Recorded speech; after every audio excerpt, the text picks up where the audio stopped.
pursuit of mutually acceptable security arrangements between Israel and Syria. Mr. President, the next steps in the political transition is the formation of the People's Assembly. This Council will recall that voting for 122 of the 140 elected seats took place in October 2025. Following the 30 General Agreement, the Supreme Committee for Elections announced that voting for 4 vacant seats in Raqqa Governorate will take place in the coming weeks. Clarification is still pending on steps to fill a further 11 elected seats in Hasaka Governorate and in the district of Ain al-Arab, known as Kobani. Meanwhile, we're awaiting confirmation of the time frame for the announcement of the 70 presidential appointees and of the date of the opening session of Parliament, and we reiterate the importance of ensuring that Syria's regions and diverse groups are meaningfully represented in the People's Assembly. Mr. President, the protection and promotion of human rights, including addressing the issue of missing and transitional justice, are fundamental elements for a credible and successful political transition in Syria. Advancing a process of truth, accountability, reparations, and reform is essential for a successful political transition. Work on these issues is central to fostering the trust and confidence required for lasting peace and stability.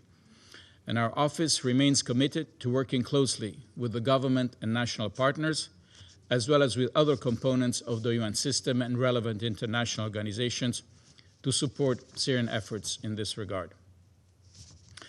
And I wish here to underline the extraordinary role played by Syrian women and by civil society throughout the years of conflict, as well as these past 14 months. I especially look forward to engaging with them, including through the well-established Syria Women's Advisory Board and Civil Society Support Room. The political participation of Syrian women at all levels is a pillar for a state committed to plurality, inclusion, and opportunity for all. The members of the Security Council, who are signatory of the Statement of Shared Commitment on Women, Peace and Security, have today noted their intention to work with the Syrian government and all relevant partners in this regard. And we welcome this. And I look forward to the briefing of Musna Dureit. Mr. President, let me say a few words now on the work of the office and our immediate plans. We are determined to be a strong, fair, and supportive partner to the Syrian government and to all Syrians. We shall never lose sight of the immense suffering and loss Syrians have endured over 14 years of conflict and decades of dictatorship. We recognize that this legacy is a heavy one, and we know that Syrians today hold both hopes and fears, perhaps in equal measure. We're fully conscious of the difficulties that lie ahead, but also of the many opportunities presented by the new era that began on 8 December 2024. And we're committed to supporting the success of this transition for all Syrians.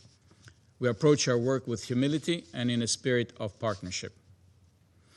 I wish to thank you, Ambassador Alabi, for our positive discussions. I look forward to working with you, and I also look forward to being in Damascus next week to continue discussing the specific, concrete ways in which the office can best support Syria's political transition, support that we believe can be delivered most effectively when the office is relocated to Damascus. The office will also work to ensure close coordination with the United Nations country team, and I have already initiated positive discussion in this regard with Nathalie Foustier, the resident and humanitarian coordinator at the interim. We are all very conscious of the need to maximize practical impact, avoid inefficiencies and duplication, and ensure that our partnership delivers real results for the Syrian people. The tragic flash flooding of displacement camps in Idlib this week is a stark reminder of the continuing need for humanitarian assistance, as my Archa colleague will brief you, as well as the need for durable solutions to rebuild the country. Finally, let me stress how closely we wish to work with the countries of the region and with you, the members of the Security Council. In the past 14 months, this Council has demonstrated a welcome unity of purpose, including during the consequential visit to Damascus at the end of last year. Your press statement of yesterday is a further welcome sign in this regard, and I'm confident that the spirit of unity can be further deepened in the period ahead. Mr. President, allow me to conclude with a few words in Arabic. I would like to reaffirm my readiness and the readiness of all those working in the Special Envoy's office to work constructively with the Syrian government and all Syrians in order to define the best way in which the mission can provide concrete support in coordination with the United Nations country team and other partners during Syria's historic journey of political transition. Finally, I salute the Syrian people, their men, their women, and all their components for their determination in overcoming decades of oppression and brutal conflict. I look forward to strengthening the United Nations partnership with Syria in pursuit of a stable, peaceful, and prosperous future. Thank you.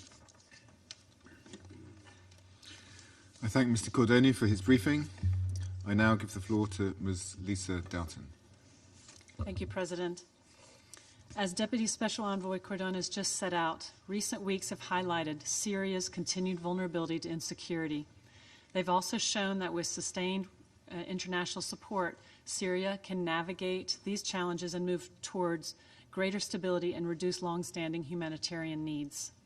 Last month's clashes and military operations forced tens of thousands of people to flee their homes, while many have returned, particularly in Aleppo City. An estimated 130,000 remain displaced across the governorates of Al-Hasaka, Al-Raqqa, and Aleppo. Over 90% of those displaced are women and girls. 2/3 are staying with host communities, straining already stretched households and services. Others are living in overcrowded camps exposed to the biting cold of winter. Insecurity and road closures have disrupted supplies of clean water and curbed people's access to health facilities and schools. With greater stability and revised security and governance arrangements in place, basic services are gradually resuming, damaged infrastructure is being repaired, and commercial and humanitarian movements between Al-Hasaka and Al-Raqqa governorates are restarting. But significant gaps remain. In the city of Ain al-Arab, also known as Kobani, in Aleppo Governorate, local officials estimate that up to 400,000 people across the city and surrounding communities have been affected by the recent insecurity. Conditions there appear to be improving incrementally. Commercial supply chains have begun to function again, but only partially. The city's residents have faced major shortages in electricity and clean water supply, but there are indications of improvements, with electricity supply reportedly resuming this past Monday following repairs to power equipment. President, despite the challenges, the UN and partners continue to deliver vital aid in these areas. Our teams have reached 200,000 people across Al-Hasaka, Aleppo, and neighboring areas. With national authorities, NGOs, the International Committee of the Red Cross, and the Syrian Arab Red Crescent, we've organized over 170 truck movements in 14 convoys. In Ain al-Arab, some 60 trucks have brought food, water, medical supplies, a mobile clinic, fuel, and other critical items. The ICRC and SARC, along with the government, have worked to repair power supply infrastructure. In Kamishli, Al-Hol, and parts of Al-Raqqa, dozens more trucks have brought a range of supplies to reinforce our programs. In Al-Hol camp, assistance for thousands of women and children was disrupted for 4 days, but aid distributions were reestablished by 23 January in coordination with the Syrian government. President, needs in Syria remain immense, but there are encouraging indicators of real, if modest, improvements in the humanitarian situation. According to the recently concluded 2025 Food Security Assessment, food insecurity has been eased thanks to increases in remittances and wages, reduced price inflation for food, and other tentative improvements in the economy. But limited livelihood opportunities, the continued impact of insecurity, and drought-like conditions have slowed the pace of gains. Some 700,000 people are still facing severe food insecurity, while 6.4 million are moderately food insecure. Since December 2024, more than 3 million refugees and internally displaced persons have returned to their home areas. Dozens of displaced camps have closed. but many of those returning still require humanitarian aid, and 5.5 million more remain displaced inside Syria. Displaced people, particularly those living in camps, remain particularly vulnerable to harsh weather conditions. Earlier this week, heavy rainfall caused severe flooding across parts of Idlib and northern Latakia, killing 2 children, affecting more than 5,000 displaced people, and damaging or destroying some 2,000 tents. As we've said consistently to this Council, Syria can turn the corner on humanitarian need, but only with decisive support in 3 key areas. First, concerted and agile diplomacy to prevent further violence. Recent weeks have shown the risks of continued insecurity and the continued importance of protecting civilians and civilian infrastructure.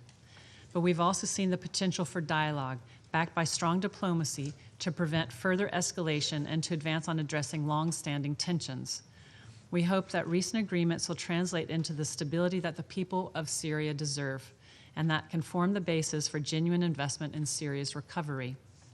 Second, we need increased targeted investment in recovery and development. Continued announcements of plans for private investment in critical infrastructure, energy, and other areas, particularly from the countries in the region, is encouraging.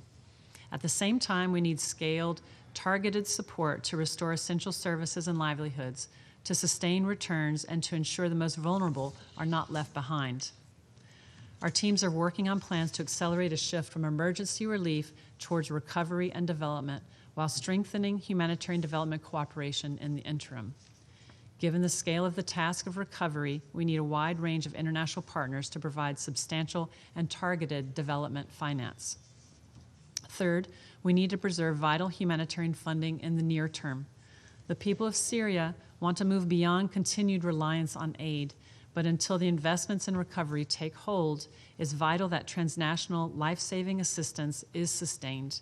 We urge donors to maintain, and where possible, front-load flexible funding. In 2025, we were able to leverage improvements in access and a shift more toward efficient ways of working to reach 3.8 million people each month.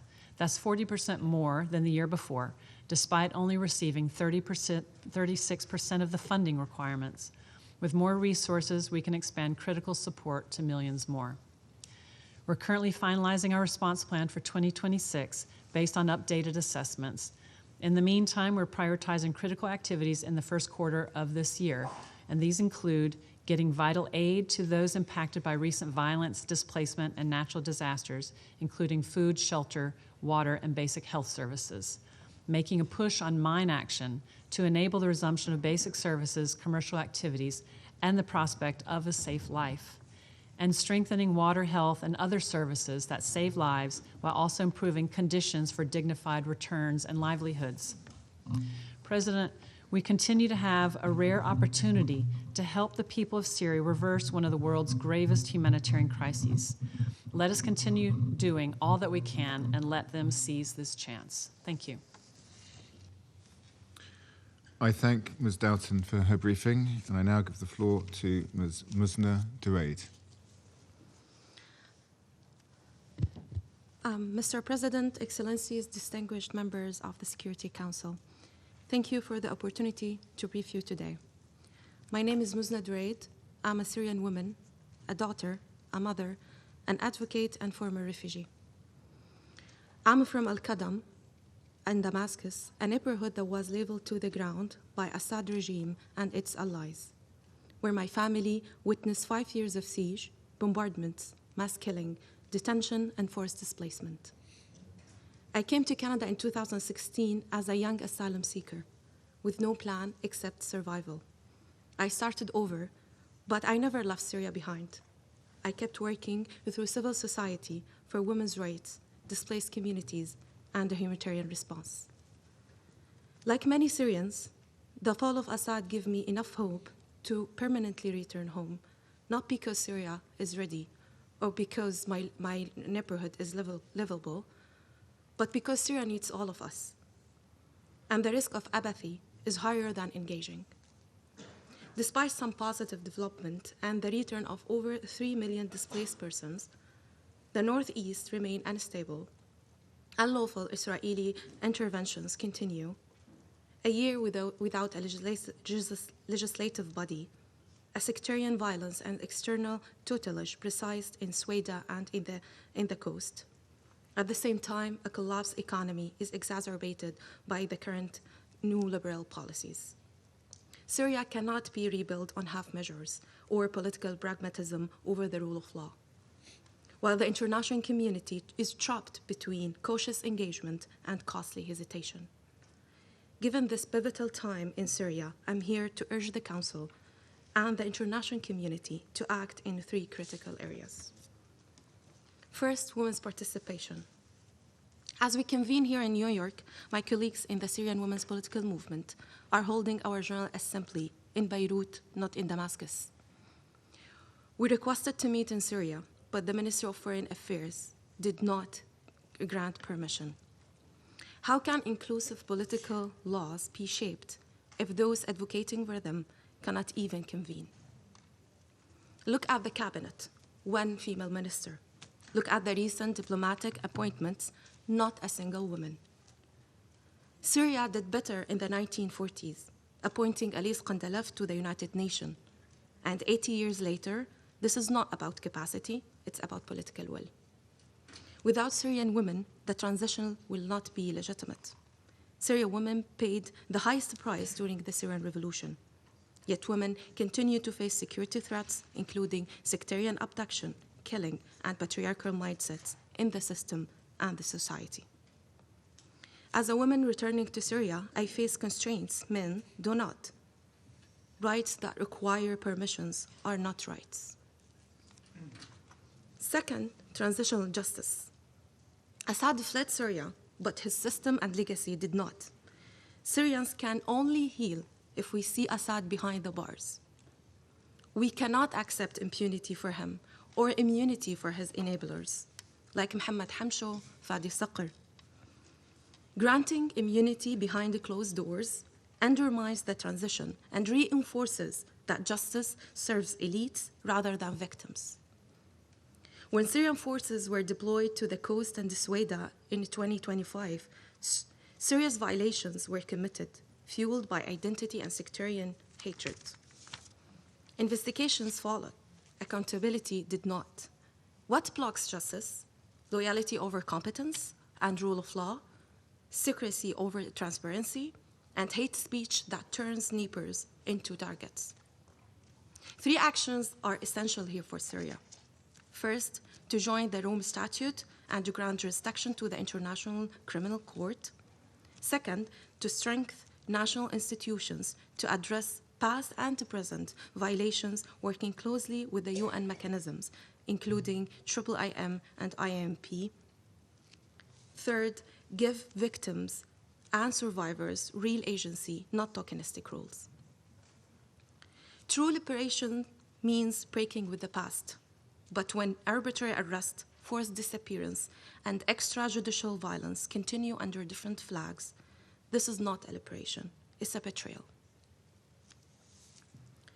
Third, security and stabilization in the Northeast. The recent decree addressing Syria's Kurdish citizenship rights, unresolved since the 1960s, is welcomed and long awaited. However, a genuine inclusion requires political participation and equal representation reflected in constitutional rights, not subject to political bargaining. And as a mother, I must speak about Syria's children. 7 million have known only war, lost education, and in some cases faced detention and child recruitment. Investment is needed in education, re-engagement, and psychosocial support. A transition that fails children, it's not a transition, it's a time bomb. Human security is national security. These 2 issues cannot be separated. No amount of military strength can stabilize a country if its people live in fear, poverty, and injustice. Mr. President, Excellencies, distinguished member of the Security Council, support Syria in re-engagement and recovery. Support Syria to build state institutions that guarantee a brighter future through comprehensive security sector reform. dismantle remnants of Assad's security system, disarm armed groups, prevent secessionist pressures through a unified Syria with administrative decentralization, and professionalize the security forces serving all Syrians equally. Syrian-owned and Syrian-led cannot mean the winner takes all, or the centralization of power in one person or one new family. It must mean rights, accountability, and genuine representation. Let us remember that Syria has all the ingredients of civil war. The international community, this esteemed council, can make it a case study in preventing one or an exhibit of how the world failed again in plain view. Thank you. I thank Ms. Duraid for her statement. I now give the floor to those council members who wish to make statements. I give the floor to the representative of the Russian Federation.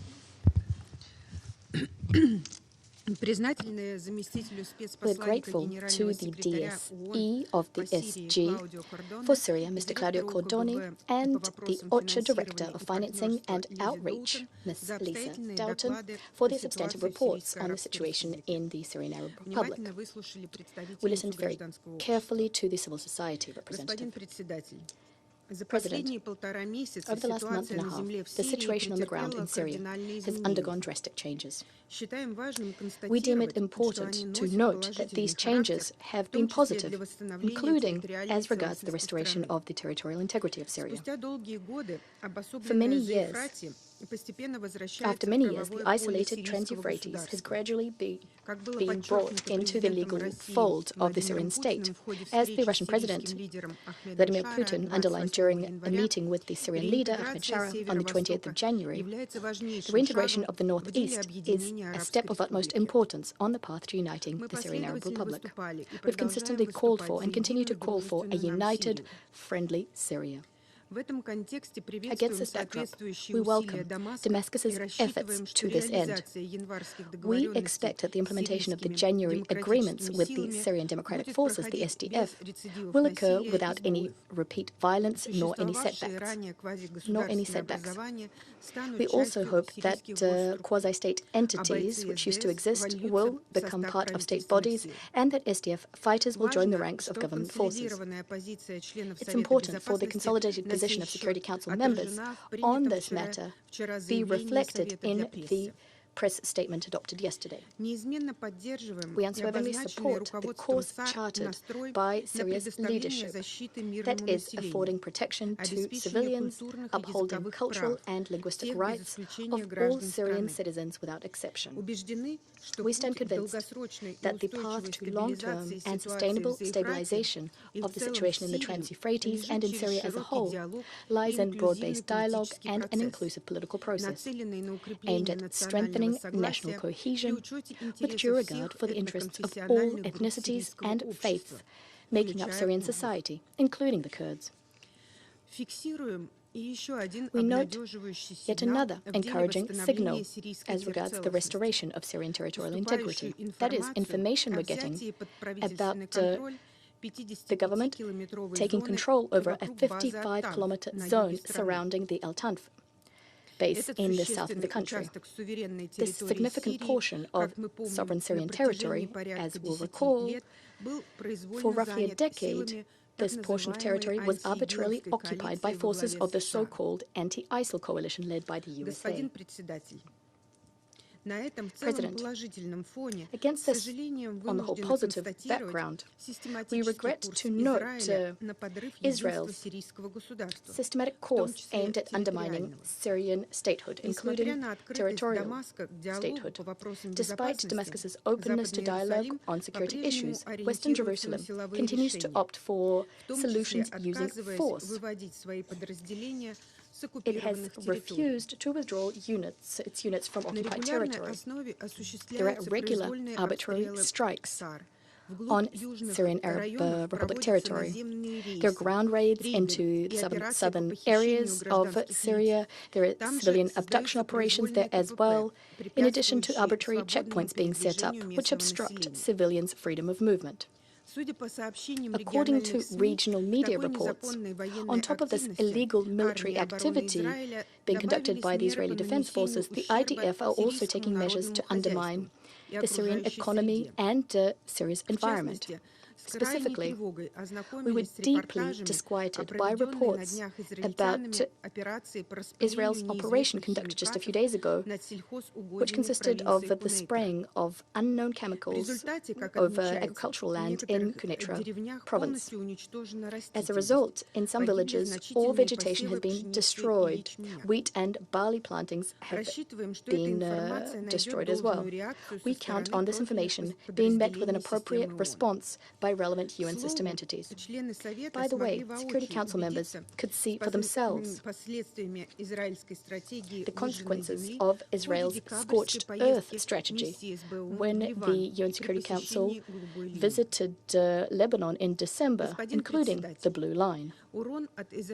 President, the damage being done by Israel's interference in Syria's internal affairs comes on top of a humanitarian situation which is already dire.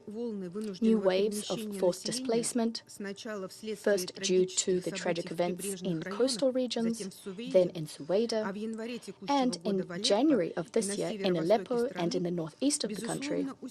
Without a doubt, they all amplified the suffering of civilians. Despite signs of de-escalation in the Trans-Euphrates, roughly 160,000 people remain displaced. Over 90% of them are women and girls. These people need assistance. Another cause for concern is the fact that in the aforementioned regions, humanitarian access remains partially problematic. There are electricity cuts, which are disrupting the water supply system. Food supply chains remain limited. Also, in some settlements, according to humanitarian body reports, in some settlements, children's education remains at a standstill. Nevertheless, as a whole, we take a positive view of the UN's humanitarian efforts. We welcome the constructive attitude adopted by the Syrian authorities in their cooperation with international humanitarian bodies. Having said that, we believe that given the acute financing deficit, it's of principled importance for UN activities to be based on clearly defined priorities, with resources being concentrated on providing efforts to meet priority needs for categories of the population experiencing the greatest need, that is, food security, health, and other life-critical spheres. We would like to see heightened attention being paid to issues linked to extreme weather events. In the context of large-scale floods in areas of Idlib and in northern Latakia, this task is particularly pressing. We stand convinced that Syria must gradually transition from receiving humanitarian assistance to a process of sustainable recovery and development. Without a doubt, primary responsibility for establishing the necessary conditions for this to happen falls to the new Syrian authorities. Having said that, the international community, including UN bodies, must also provide comprehensive support to this process. We would like to underscore yet again that economic recovery under conditions of sanctions, especially when there's sanctions over compliance going on, well, it's a tough task. We need to definitively abolish this illegal policy of sanctions pressure and restrictions once and for all. We must also reject trade embargoes, which have negative humanitarian repercussions. I thank you. I thank the representative of the Russian Federation for the statement, and I give the floor to the representative of Denmark. Thank you, Mr. President. And let me begin by also extending a warm welcome to Deputy Special Envoy Cordone. We thank you for your briefing, and we wish you all the best of success in your new role. I also thank OCHA Director Doughton and want to particularly acknowledge the contribution of Ms. Musna Durait of the Syrian Women's Political Movement.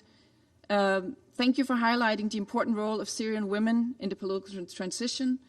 As you said, Syrian women paid the highest price during the last 14 years before the fall of the Assad regime. So thank you for reminding us of that. Mr. President, we welcome the comprehensive agreement reached by the Syrian Transitional Government and the Syrian Democratic Forces last month. It is key now to ensure continued implementation and to remain focused on dialogue and de-escalation. We urge the Syrian transitional government and the SDF to prioritize the peaceful integration of the Northeast in the political transition and to ensure the rights and protections of all civilians, including the Kurds. Unhindered humanitarian access to the population, including those in displacement camps, must also be a priority. We underscore the need for a secure and orderly transition of control of camps and detention facilities from the SDF to the transitional government. We acknowledge the substantial contribution by the SDF to the fight against Daesh over the past years. Continued pressure by Syria and other partners on Daesh and other terrorist groups remains important. We welcome Iraq's cooperation to temporarily detain Daesh-affiliated terrorists in Iraqi-controlled areas and facilities.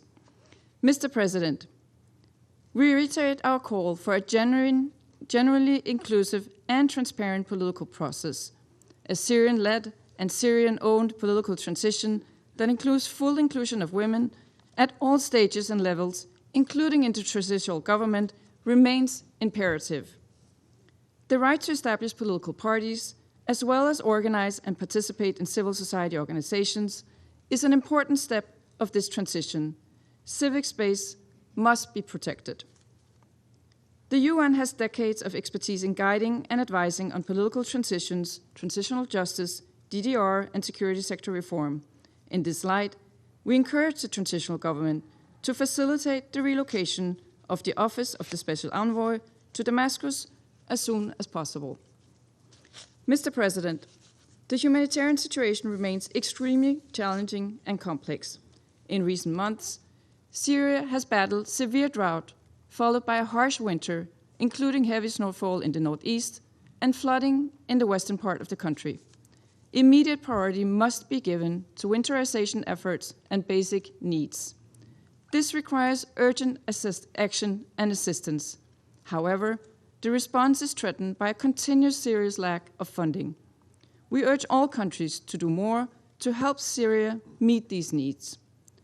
Beyond the immediate humanitarian needs, we urge the Syrian transitional government to address the issue of missing persons and to continue to seek assistance from the Independent Institution on Missing Persons and ensure close partnership with other relevant independent mechanisms and bodies which can help to advance transitional justice.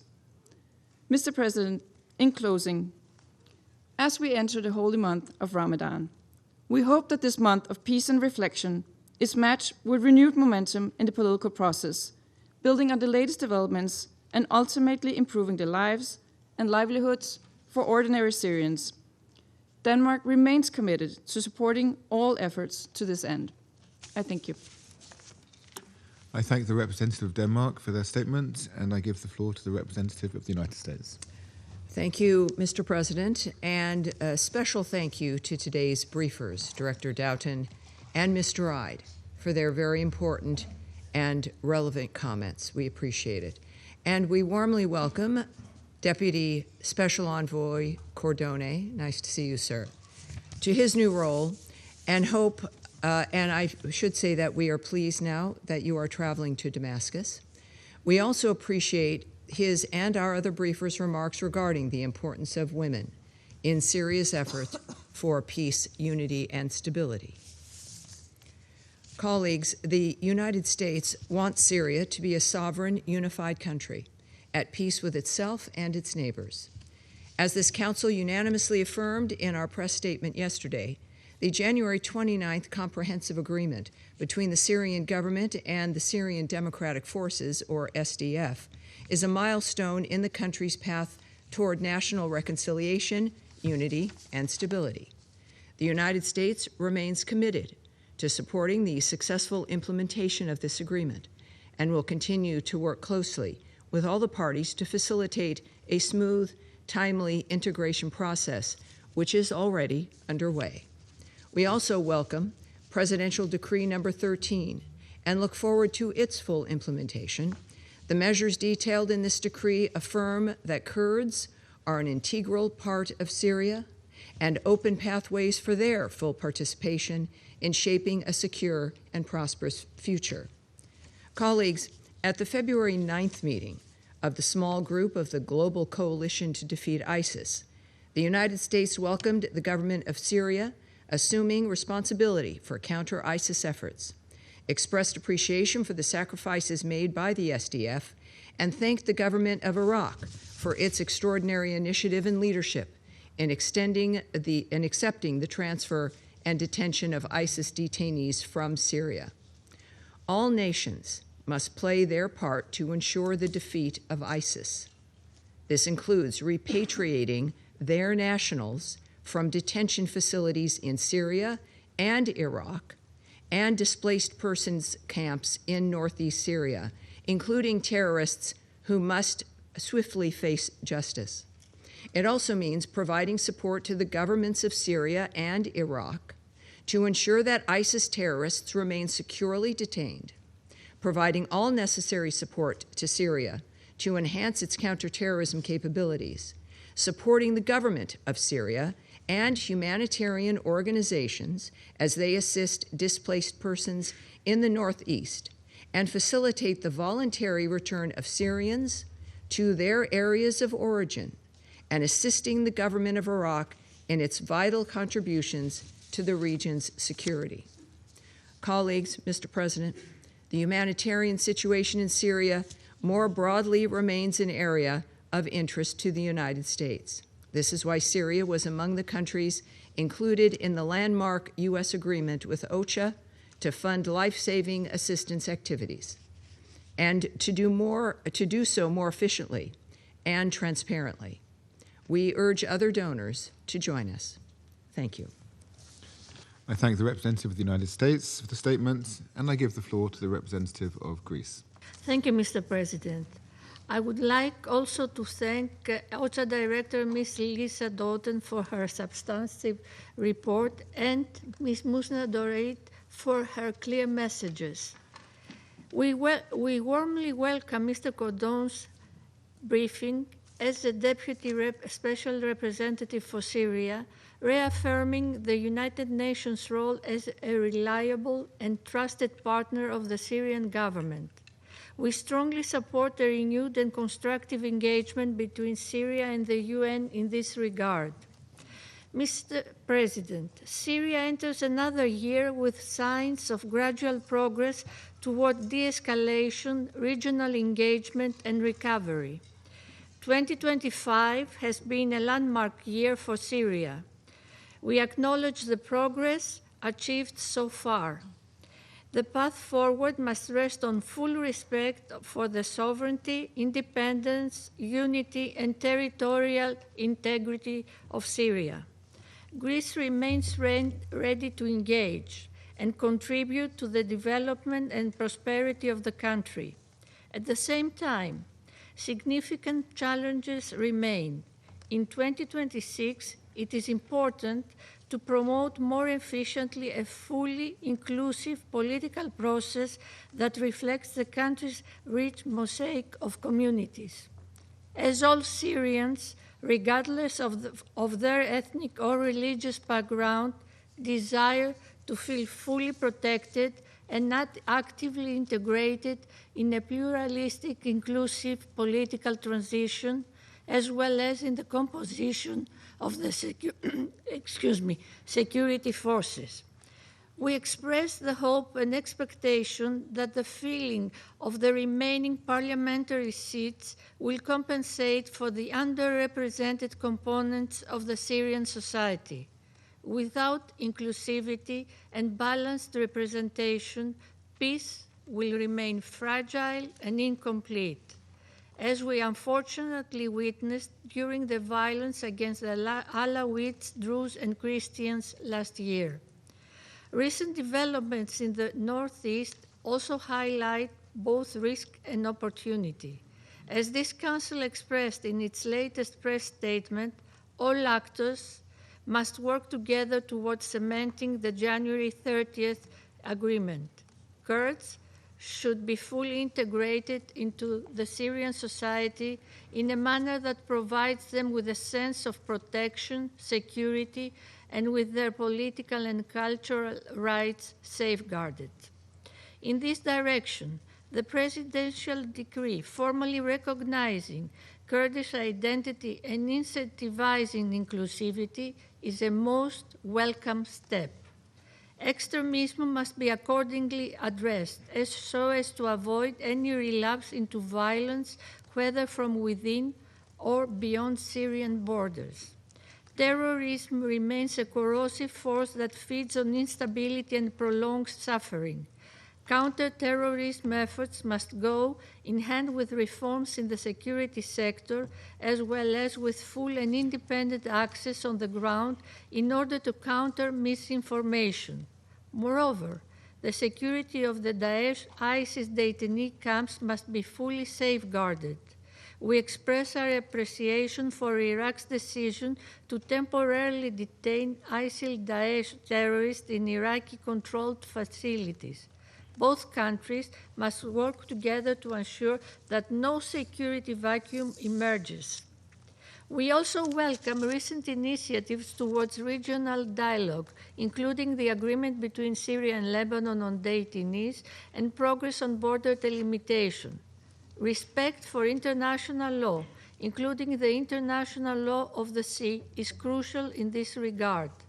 Cooperation across the region remains a cornerstone for preventing relapse and advancing reconciliation. Finally, the path to recovery will falter without urgent, decisive international support amid a dire humanitarian situation. Millions live between displacement and despair. Food insecurity is rising. Health systems are overstretched. Basic services continue to erode. For many, humanitarian assistance is not a bridge to recovery, but the final buffer against collapse. Humanitarian access must be thus unhindered. Conditions for the safe, voluntary, and dignified return of refugees and internally displaced persons, including those displaced in Aleppo and the northeast, must be also created. Greece has financially contributed to various humanitarian fields, and we are ready to stand by the Syrians and actively participate in the recovery of the country. In closing, Mr. President, this Council's visit to Damascus last December was more than symbolic. It sent a clear message. Syria is not alone. The United Nations remains insensible to Syria's path toward reconciliation. Greece reiterates its strong support for a Syrian-led, Syrian-owned political process with the inclusion of women based on the key principles listed in Security Council Resolution 2254. To that end, we strongly believe that the effectiveness of the UN engagement would be further enhanced by the relocation of the Office of the Special Envoy to Damascus and the nomination of a new Special Envoy. Proximity matters as a dialogue requires access. Greece stands ready to work with all members of this Council to help Syria achieve stability, inclusivity, and a peaceful future based on coexistence. I thank you. I thank the representative of Greece for the statement, and I give the floor to the representative of Panama. Gracias, Presidente. Thank you, Mr. President.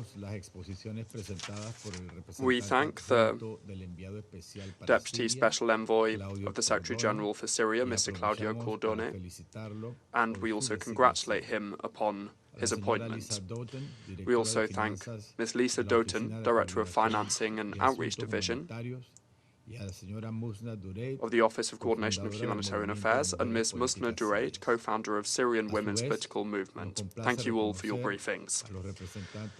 We also recognize the representatives of the Syrian Arab Republic, the Islamic Republic of Iran, Iraq, Turkey, and Jordan. Thank you for being here with us this morning. At this stage of the Syrian transition, we see progress that deserves to be recognized, as well as situations that still need to be addressed. Recent developments in the northeast of Syria show that even in a complex context, it is possible to make progress towards peace and unity when the political will exists. The agreements of the 30th of January, progress in institutional integration and signs of recognition and inclusion of the Kurdish people with the rest of the Syrian people by way of Presidential Decree number 13 are all encouraging developments. We also underscore the importance of relocating terrorist combatants, which is possible thanks to coordination between the United States, the Syrian authorities, and Iraq, which is an effort that strengthens regional security and reflects the effectiveness of international cooperation in counter-terrorism. Panama continues to support decisively the efforts of the United Nations, in particular the relocation to Damascus of the Office of the Special Envoy and his team, and their role is key for effectively delivering their mission and in order for this Council to be kept informed about the situation on the ground. We believe that an interactive exchange between this Council, Syria, and relevant UN agencies will enable approaches to be harmonized, synergies to be identified, and the effectiveness of international support to be strengthened.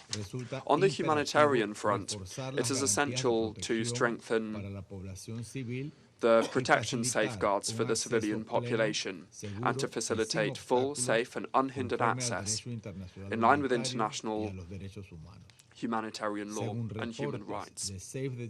According to Save the Children reports, the ongoing scarcity of essential goods and limited access to humanitarian assistance have worsened conditions in the Al-Hol camp, increasing risks of vulnerability, in particular among women and children who remain in a particularly precarious situation.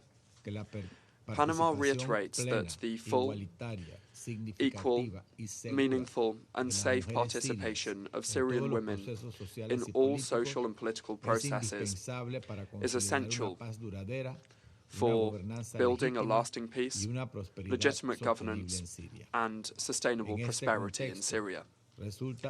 In this context, it is essential to ensure that women, human rights defenders, civil society leaders and peace builders are protected against threats, retaliation and intimidation, recognizing that their participation is a strategic pillar of a sustainable peace process. Mr. President, by way of close coordination and transparent dialogue, we will be able to ensure that the commitment of the international community and the preparedness of the Syrian authorities can serve effectively to meet the needs on the ground and contribute to a better quality of life for all of the Syrian people. Panama reiterates its recognition of the Syrian people, its men, women, boys and girls who for more than 14 years have shown the world how strong they are, and they deserve the support of everyone to achieve a future of peace, inclusion and prosperity on their own soil. Thank you very much. Thank the representative of Panama for the statement, and I give the floor to the representative of Somalia. Thank you, Mr. President. I have the honor to deliver this statement on behalf of the A3, namely Democratic Republic of the Congo, Liberia, and my own country, Somalia. We thank the Deputy Special Envoy of the Secretary General for Syria, Mr. Cordone, and OCHA Director, Ms. Doughton, for their comprehensive briefing. We congratulate Mr. Cordone on his new role as it reflects the UN's ongoing efforts to support the Syrian-led political process in accordance with Resolution 2254. We take note of Ms. Munza Dureid's remarks. We welcome the participation of the permanent representative of Syria in today's meeting.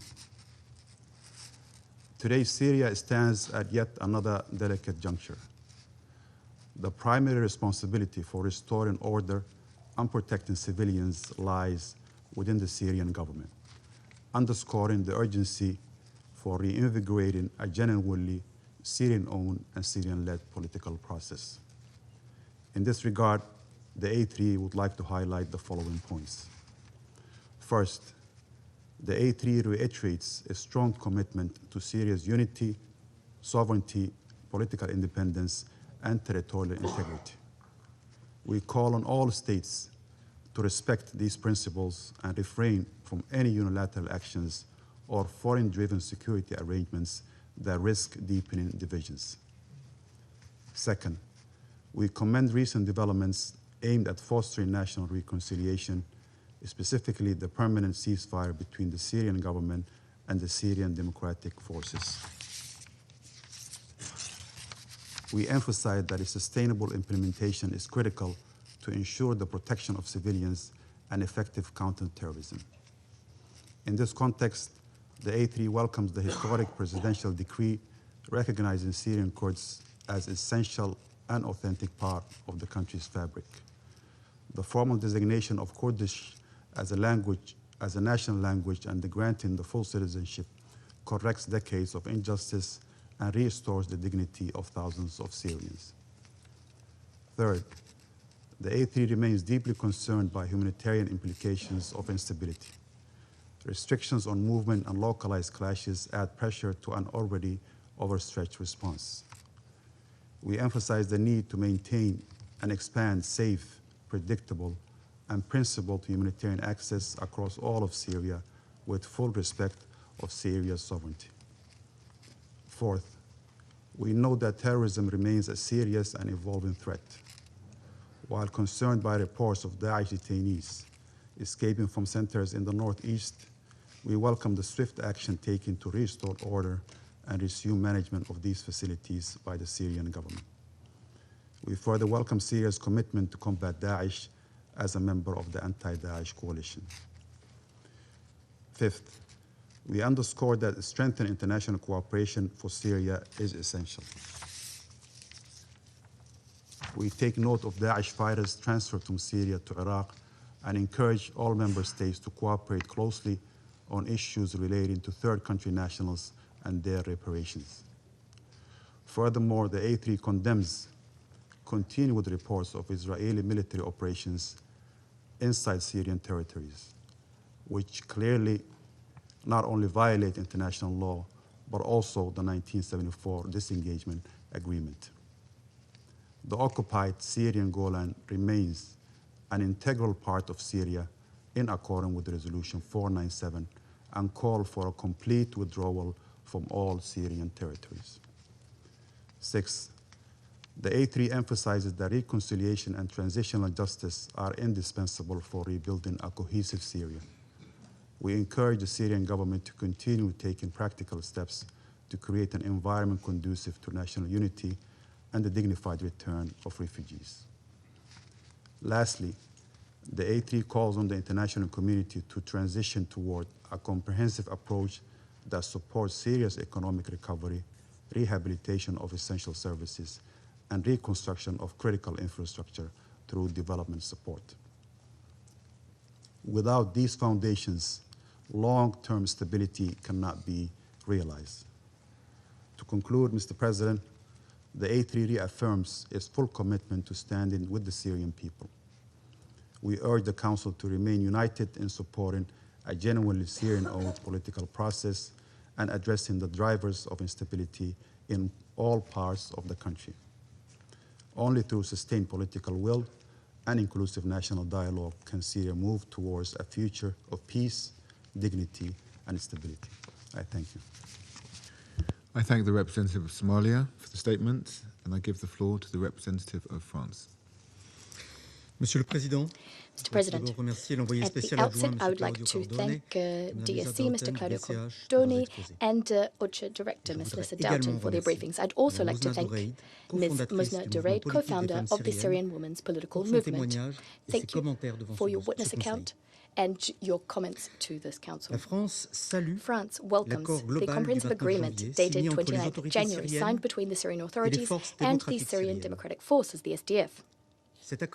This agreement puts an end to a disquieting escalation, an escalation which France has taken into consideration at the highest level.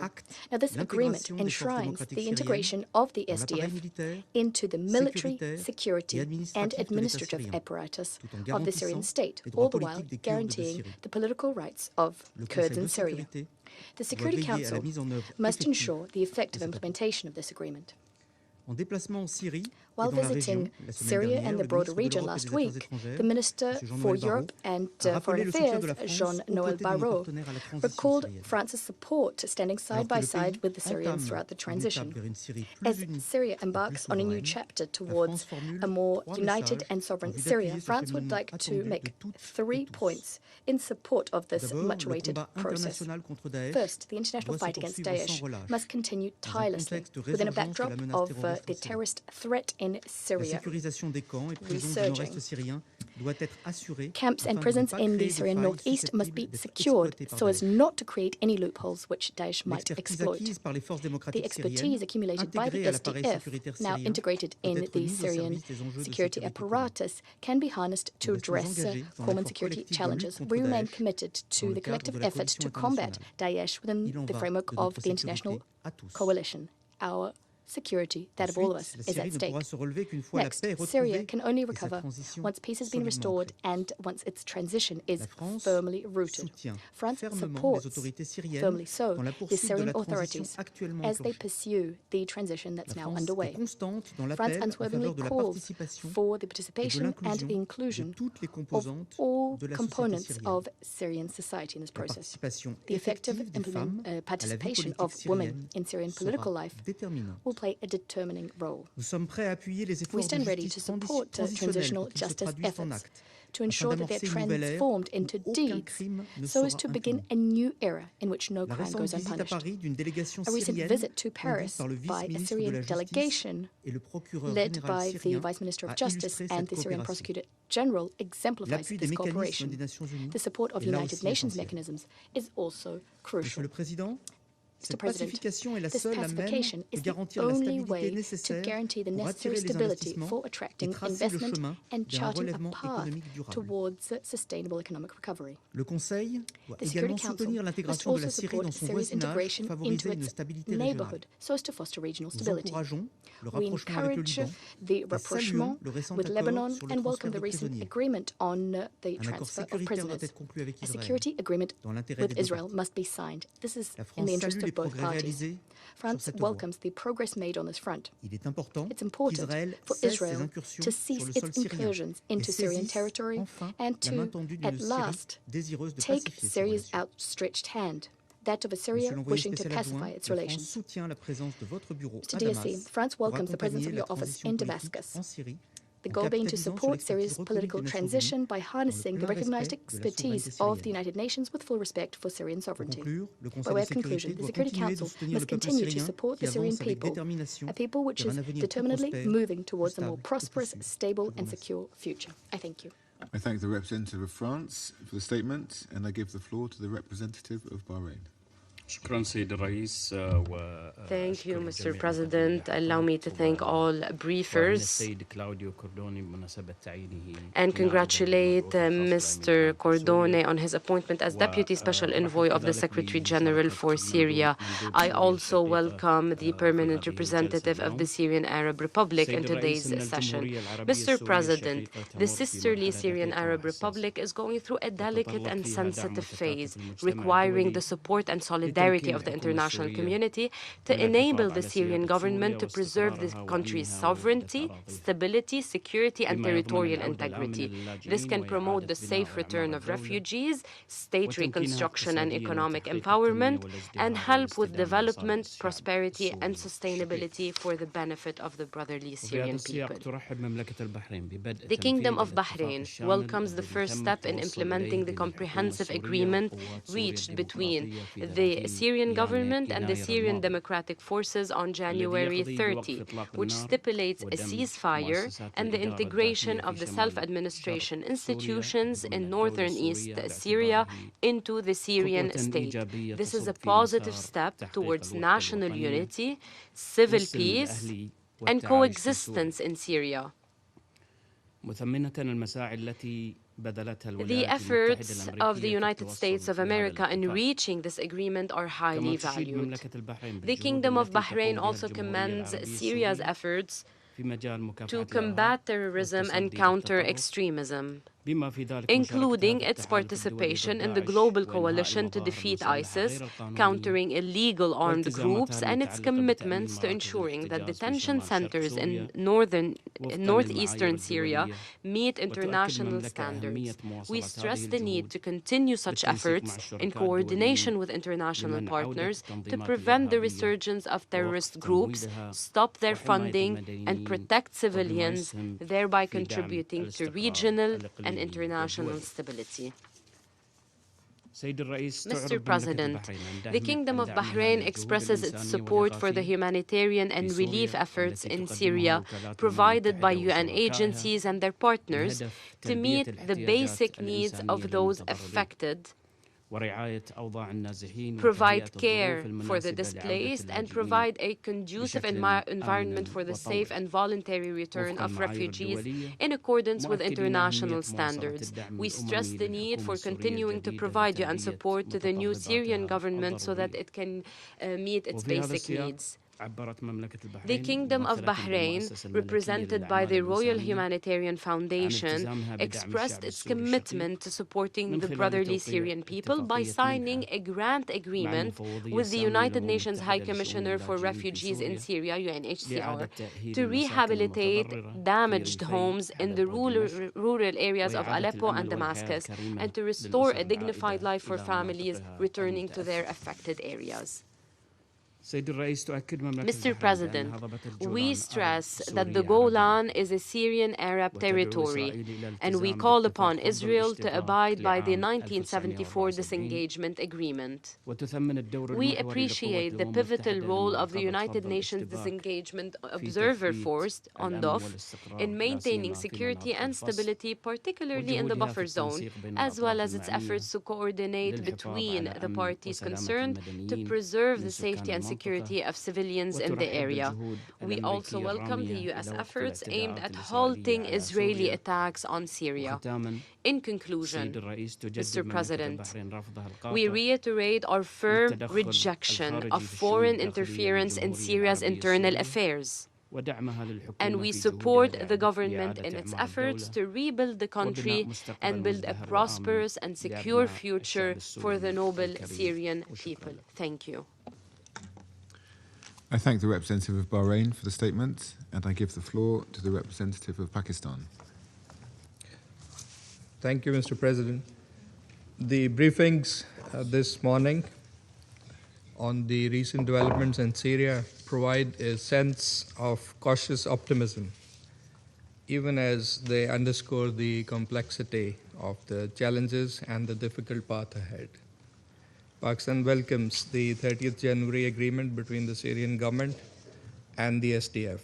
We expect that its faithful implementation will bring stability and strengthen Syria's unity and territorial integrity.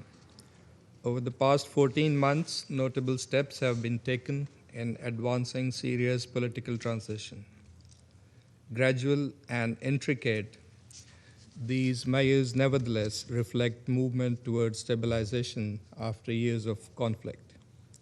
We hope to see this trajectory continue in a steady and inclusive manner, anchored in national ownership, reinforcing state institutions, consolidating security, and creating conditions conducive for durable peace. In this regard, we also appreciate recent state initiatives, including the 16th January presidential decree concerning the rights of the Kurdish community as constructive steps towards national cohesion. We need to recognize at the same time that significant challenges persist. The threat of terrorism remains acute. Continued presence and activities of terrorist groups, including foreign terrorist fighters, especially ETIM, pose serious risks to Syria's stability and regional security. These elements must be addressed in a coordinated and effective manner consistent with international law and relevant Security Council resolutions. Efforts must remain precise and focused without conflating state institutions with non-state actors. It is equally important that detention facilities holding terrorists are managed and transitioned responsibly to prevent instability or spillover. The humanitarian situation also requires continued attention. With millions of Syrians in need of sustained assistance, as infrastructure, basic services, and livelihoods remain under severe strain.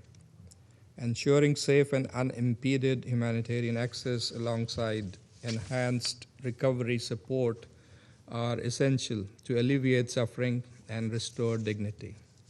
At the same time, with the lifting of sanctions, there is an opportunity to gradually shift from a predominantly humanitarian framework towards revitalizing economic and commercial activity to enable meaningful recovery. Pakistan strongly condemns violations of the 1974 disengagement agreement and other destabilizing actions by Israel.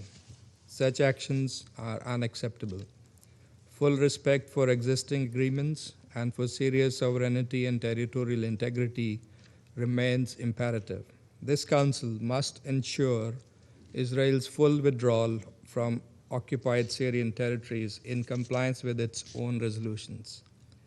President, Syria's path towards peace requires sustained political commitment, respect for its sovereignty, and meaningful international support. Pakistan reaffirms its solidarity with the government and brotherly people of Syria and will continue to engage constructively in support of a stable, unified, and sovereign Syria. I thank you. I thank the representative of Pakistan for the statement, and I give the floor to the representative of Latvia. Thank you, Mr. President. I would like to warmly welcome Deputy Special Envoy for Syria, Mr. Claudio Cordone, at his first briefing to the Security Council, and I wish you every success in strengthening cooperation between the UN and Syria, and in advancing the priorities you outlined today. We are convinced that the UN expertise, together with enhanced presence on the ground, will contribute positively to Syria's future. Let me also thank OCHA Director Lisa Doughton for her detailed briefing, and especially Ms. Musna Duraid for her valuable contribution to this discussion. Mr. President, Latvia welcomes the permanent ceasefire and comprehensive integration agreement announced by the Syrian Transitional Government and Syrian Democratic Forces. Following early outbreaks of armed confrontation between both parties, this agreement now provides an opening for peace and stability in northeast Syria. We call for an accountable implementation of this agreement, recognizing its symbolic overall significance for promoting intracommunal trust and inclusive governance prospects across Syria. Agreed arrangements for civil and military integration is a step towards a sustainable approach to such governance. We acknowledge the fundamental role of the Syrian Transitional Government has assumed alongside joint international endeavor in countering ISIS, and we welcome the step taken by Syria to join the global coalition to defeat ISIS, and also the important contribution of Iraq to the regional security.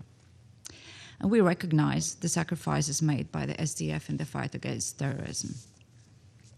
Previous escalations in northeast Syria have highlighted that even in times of heightened tension, the protection of civilians and respect for international humanitarian law must remain paramount. Safe, sustained, and unimpeded humanitarian access is necessary so that communities continue to receive essential support, including food, clean water, electricity, and medical assistance across Syria. In this context, particular attention must be given to the needs of the most vulnerable, including women and girls, who are often disproportionately affected. Mr. President, ahead of today's meeting, Latvia joined the other signatories of the Statement of Shared Commitments on Women, Peace and Security, recognizing that over the past decades, Syrian women and girls have borne a heavy burden of their dire security and living conditions. Their strengths and resilience are the cornerstone in building the new Syria. Countless Syrian families lost their members during the war waged by the Assad regime against its own people. Gravely affected by the economic crisis, Syrian women often are the sole providers for their families, and their daily experience mirrors the social and economic challenges that need to be addressed. So full and equal and meaningful women's inclusion in the political process, as set by the Resolution 1325, would benefit the whole country. An inclusive political transition with at least 30% women's participation and a substantial ethnical and religious representation is a pathway for reconciliation of the Syrian society and lasting peace. That reconciliation has to be built on the principles of human rights and dignity, ensuring safety and protection, including by adopting comprehensive laws that address sexual and gender-based violence.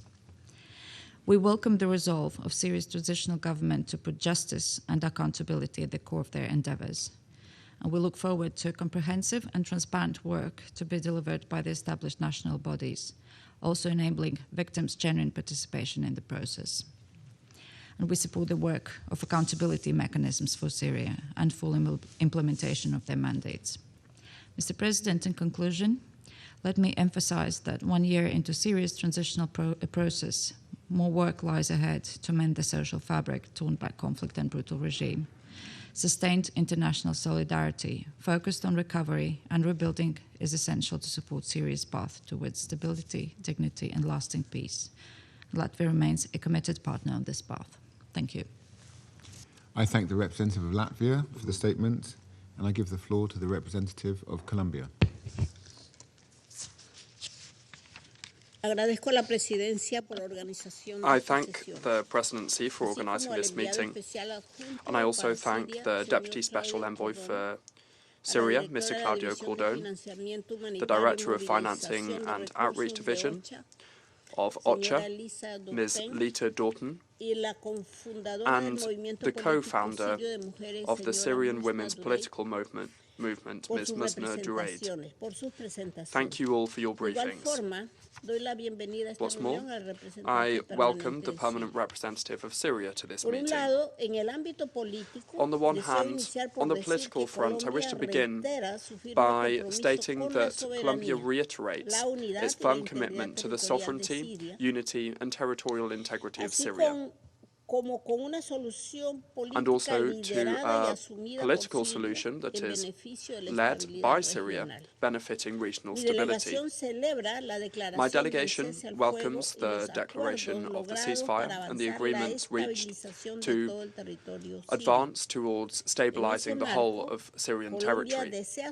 In this regard, Colombia wishes to underscore that efforts geared towards improving the security conditions are essential, the same as measures geared towards building trust among the population, to reaffirm that the future of the country will truly be inclusive. This means understanding that full, meaningful, equal and safe participation of women, without these measures, this will be condemned to failure. Colombia reiterates its support to a robust, transparent and inclusive reconstruction of the country. In this regard, the safeguards required to ensure access to justice and accountability for events that occurred during the conflict must be strengthened. Given that justice is an essential factor on the path towards sustainable peace, the principles of truth, reparation and non-repetition must be integrated in the measures planned for the transition process. On the other hand, the humanitarian situation remains concerning. Humanitarian assistance is still required in order to meet the basic needs. At the same time, as the conditions on the ground are worsening due to the winter. In this regard, Colombia wishes to reiterate the absolute need to ensure that essential services are provided without interruption. And we wish to insist on the appeal to ensure that sustainable and predictable financing is guaranteed to cover humanitarian aid needs. Additionally, in light of recent developments to the situation in the northeast of the country, my delegation urges the authorities to adopt measures to address the humanitarian and human rights situation of persons detained in the camp located in Al-Hol, the majority of whom are women and children. Colombia, at the same time, emphasizes the appeal to take all actions required to prevent all forms of violence, including gender-based violence.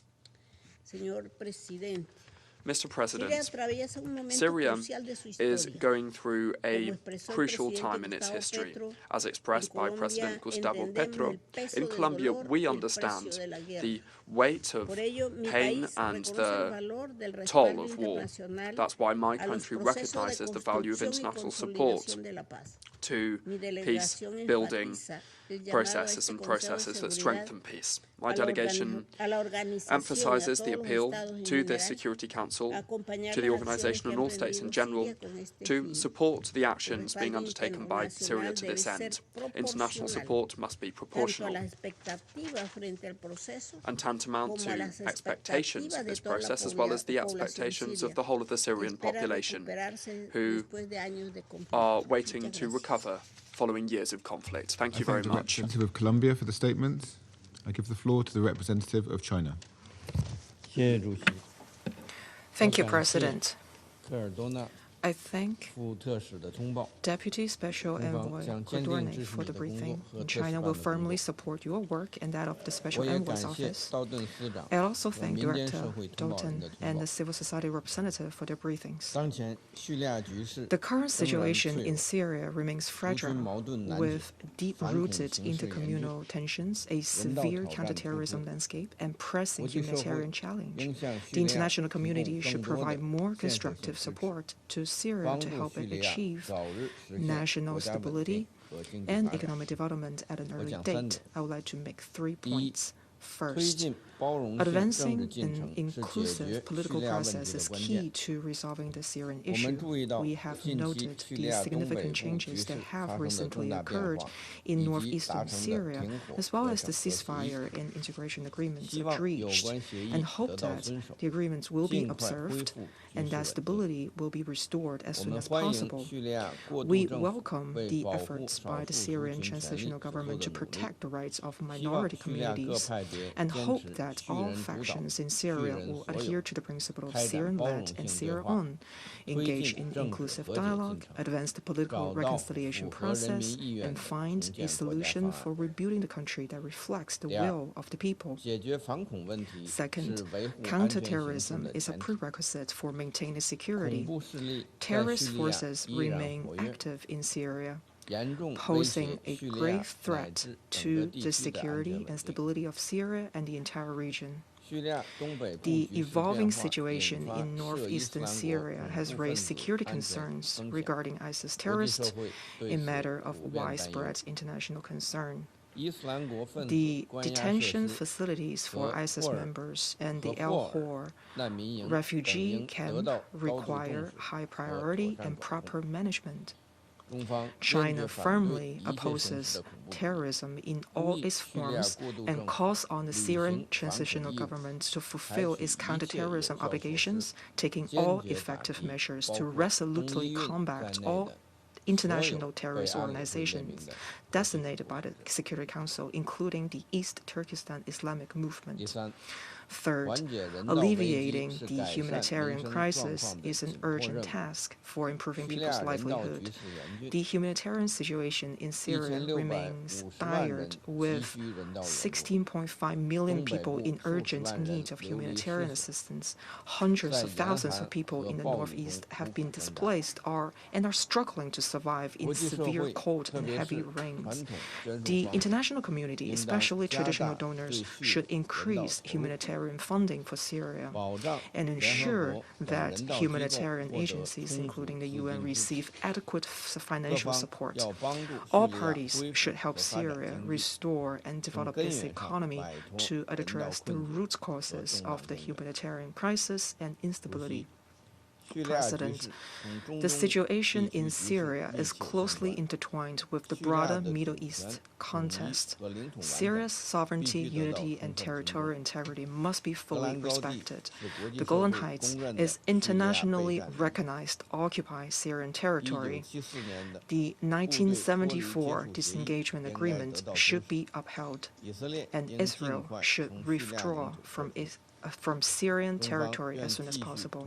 China stands ready to continue working with the international community to play a constructive role in helping Syria achieve security, stability, and development at an early date. I thank you.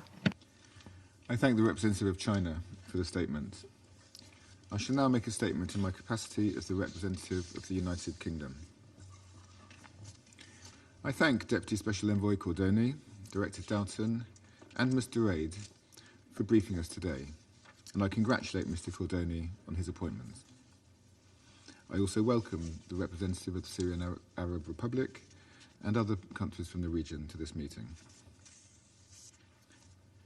I will make 3 points.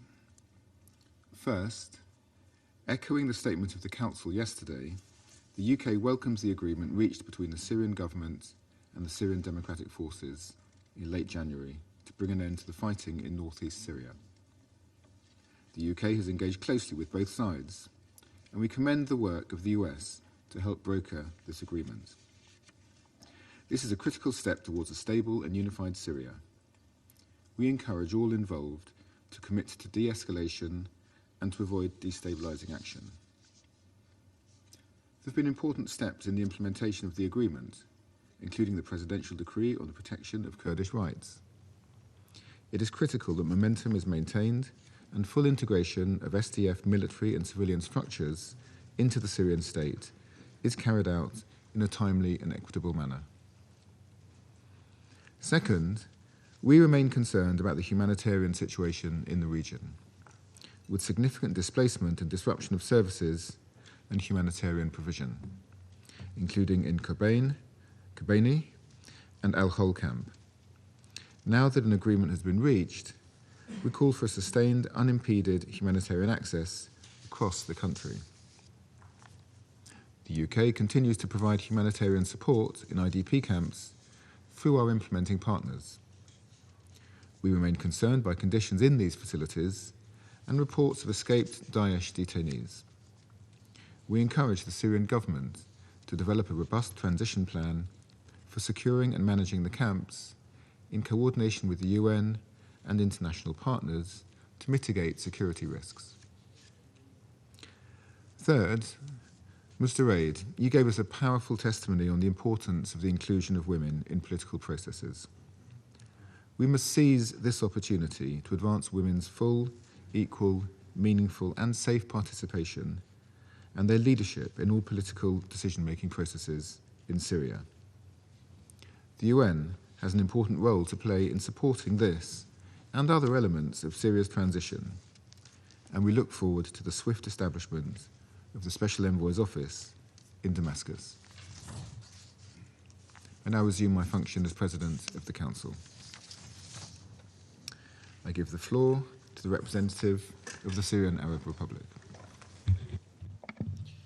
شكرا سيد الرئيس. Thank you, President. أهنئكم وفريقكم على I حسن إدارة congratulate you and الأعمال your المجلس team لهذا on your الشهر good الجاري. stewardship of the work of the وأشكر Council for السادة this مقدمي month. الإحاطات I thank the على briefers for their إحاطتهما briefings And I wish Mr. Claudio Cardone every success in his duties as the new Deputy Special Envoy for Syria.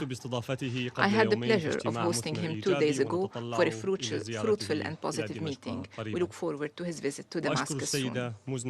I thank Ms. Musda Dureid, and I will make sure to convey the points she raised today to Damascus. I also extend my thanks to all of you. Your statements have once again demonstrated the Council's unity in its support for Syria on the path of nation building and moving forward. Mr. President, today I will focus on 3 brief messages. First, Syria continues to turn challenges into achievements. As you have heard today, northeast Syria is no longer a complex challenge, but rather a national Syrian accomplishment that culminates in a successful path towards stabilization. The comprehensive ceasefire agreement and the total integration with the SDF have entered into force.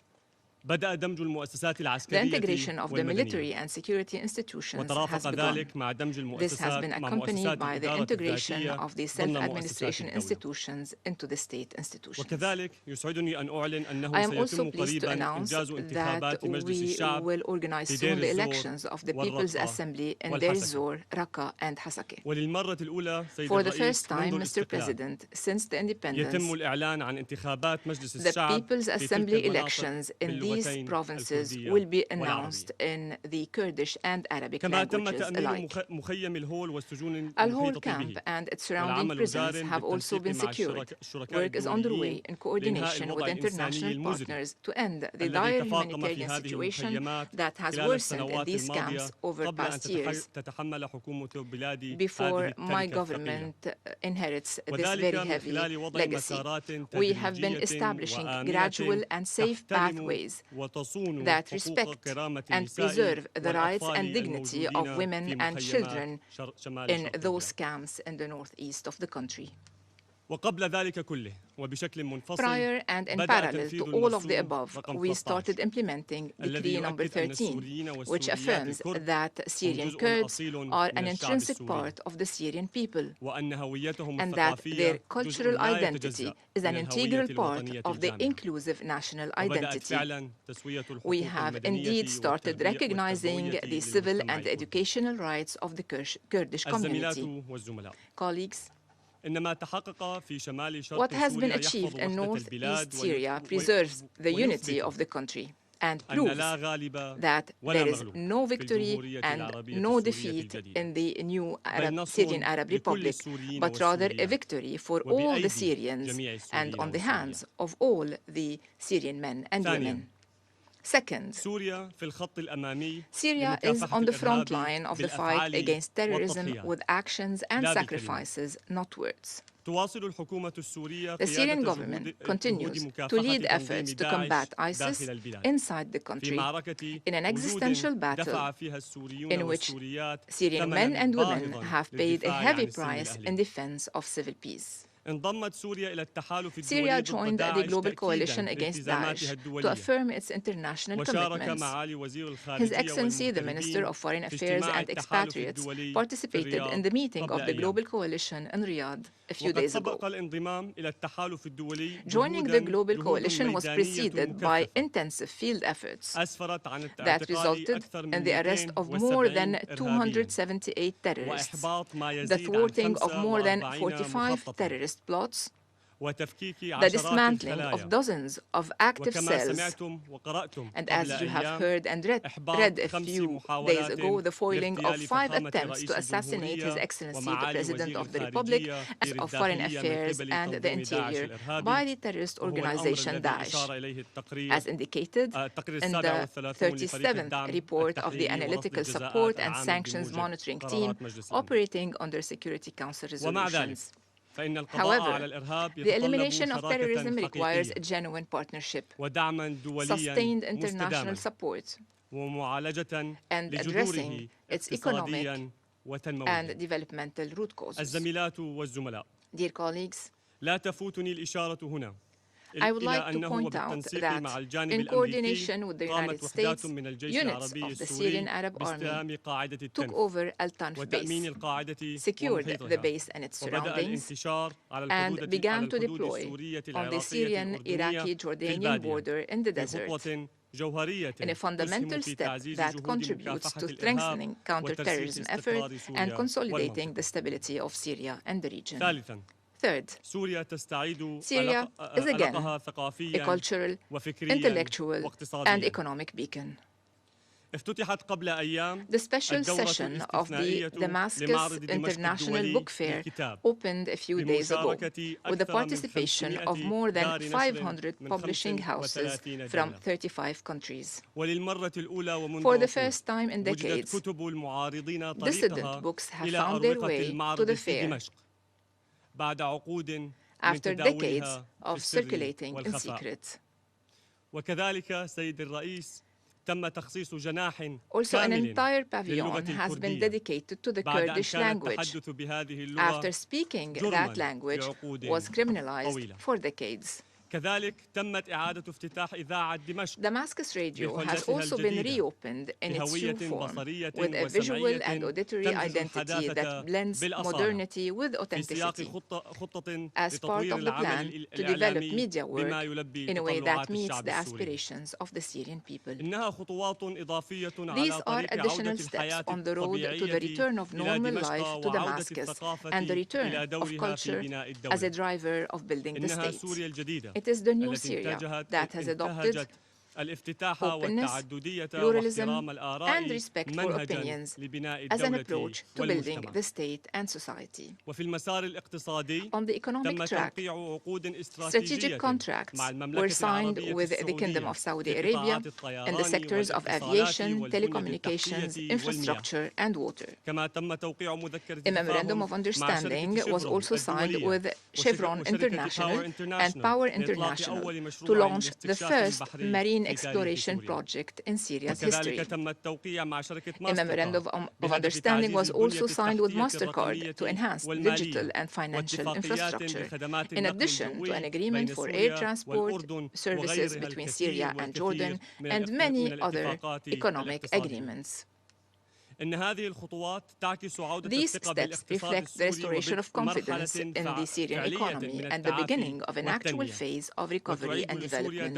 They restore Syria's historic role as a bridge for trade and knowledge, and as a bridge of communication between Eastern and Western civilizations.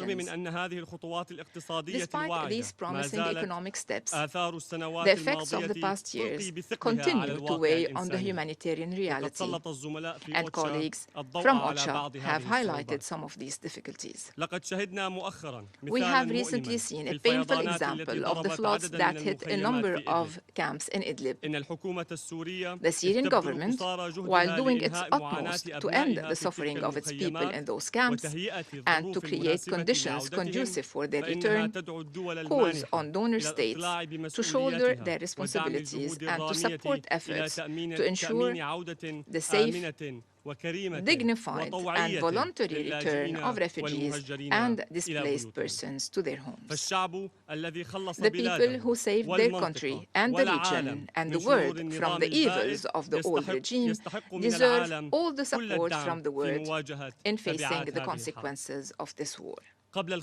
Before concluding, Syria's international openness and its belief in diplomatic solutions to face Israeli aggression do not in any way imply that Syria is complacent in its sovereignty or relinquishing its rights or its national constants, or that it is disregarding violations against its people, or that it is overlooking the decisions of the international legitimacy, in particular the 11th Security Council resolutions and the 1974 disengagement agreement. In conclusion, Mr. President, what I have delivered today is not a political statement. It is a national process that is moving forward steadfastly and with the faith of Syrian men and women.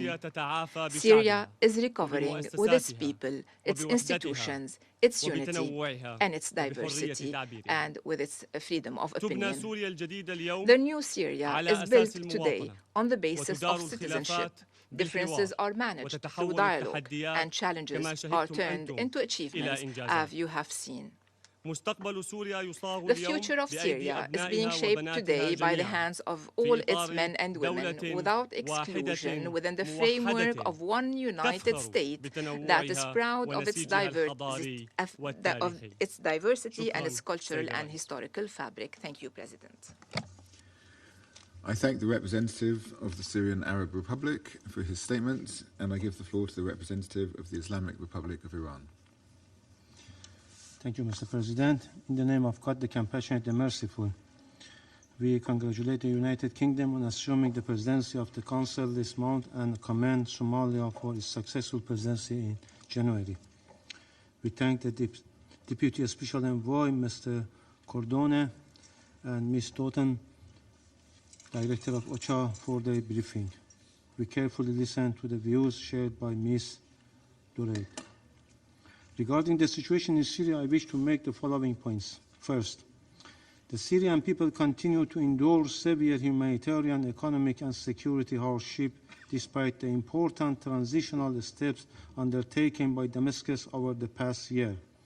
We support the United Nations efforts to help alleviate these challenges and to contribute to stability and recovery. We welcome the efforts to ensure the United Nations engagement remain coherent, effective, and responsive to the priorities and needs of the Syrian people. Any new role must support a Syrian-owned and Syrian-led, inclusive political process in full respect of Syrian sovereignty, unity, and territorial integrity.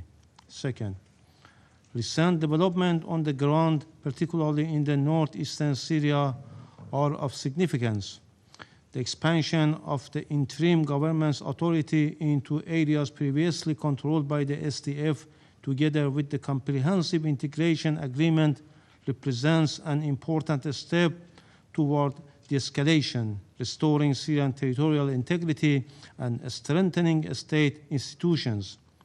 At the same time, the situation remains fragile. Integration must proceed in an orderly, peaceful, and inclusive manner. All parties must uphold the ceasefire, prioritize the protection of civilians, facilitate the dignified and voluntary return of displaced persons, and ensure accountability for violations. We take note of steps aimed at advancing inclusively, including measures related to Kurdish rights. Such initiatives can strengthen national cohesion, provided they are pursued through credible institutions and within the framework of Syrian unity and territorial integrity. In this regard, we stress the rights, safety, and dignity of all Syrians must be fully respected without discrimination. This includes the protection of religious and ethnic minorities. Any act of incitement, intimidation, sectarian violence, or collective punishment must be firmly rejected and addressed. Third, the threat of terrorism remains a grave concern.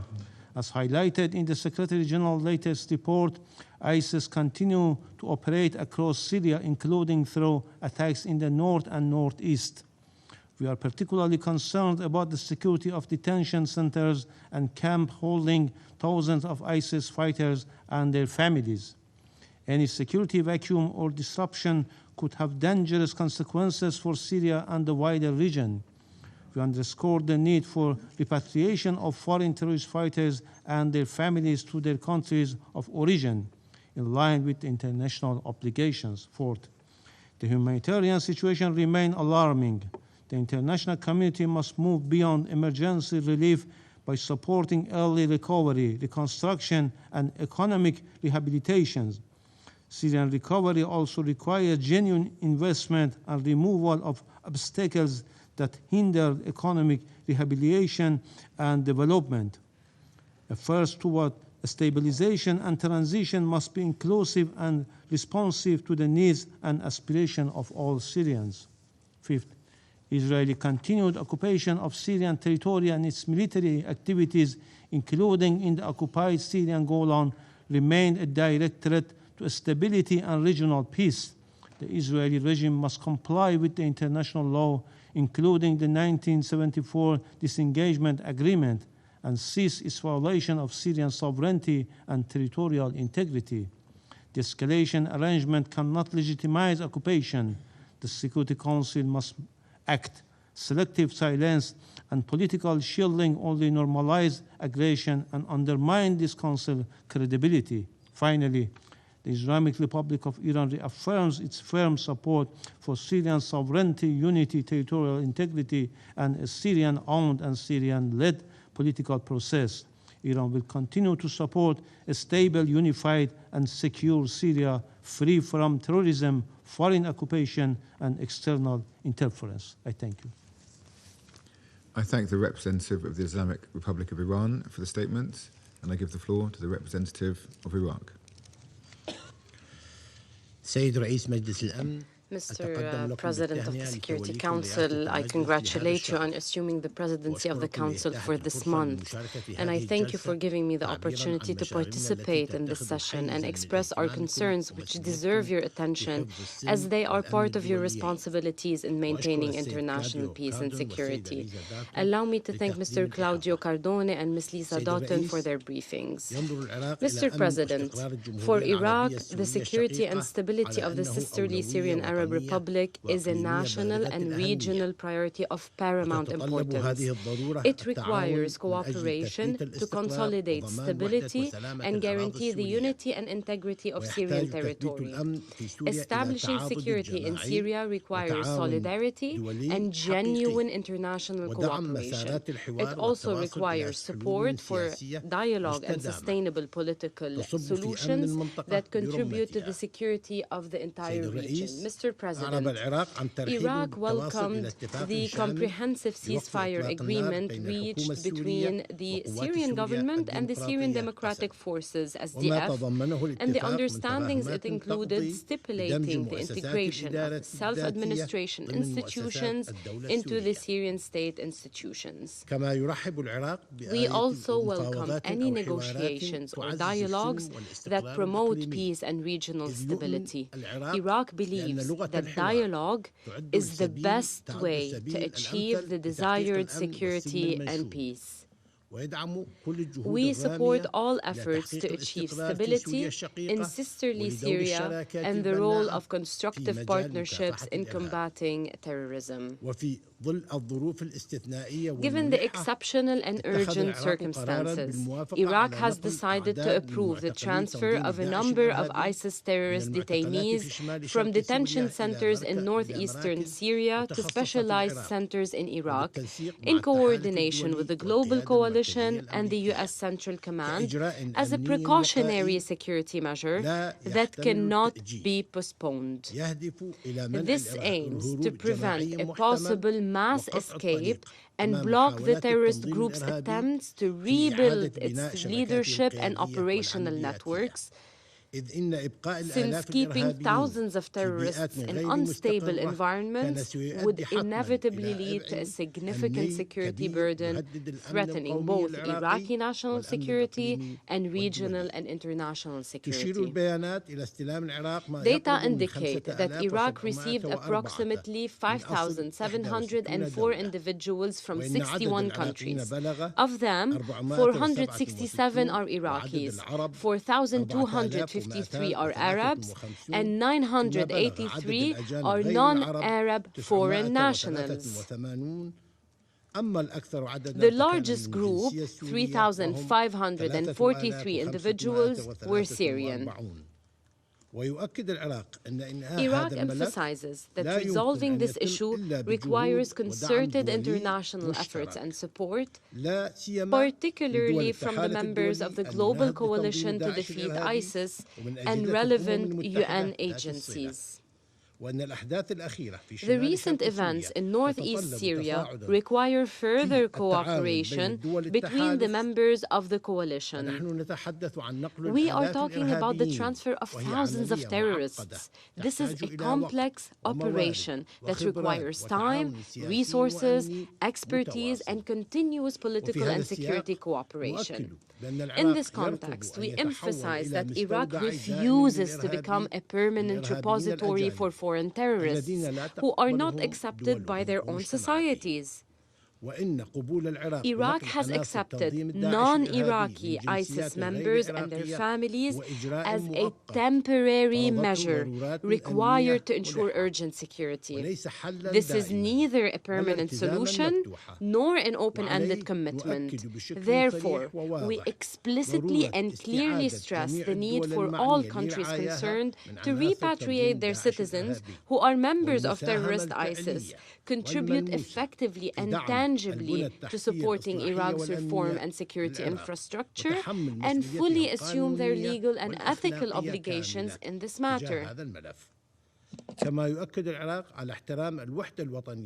Iraq also stresses its respect for the national unity and territorial integrity of sisterly Syria and wishes its noble people security, peace, reconstruction, development, and the return of the country to its rightful regional and international place.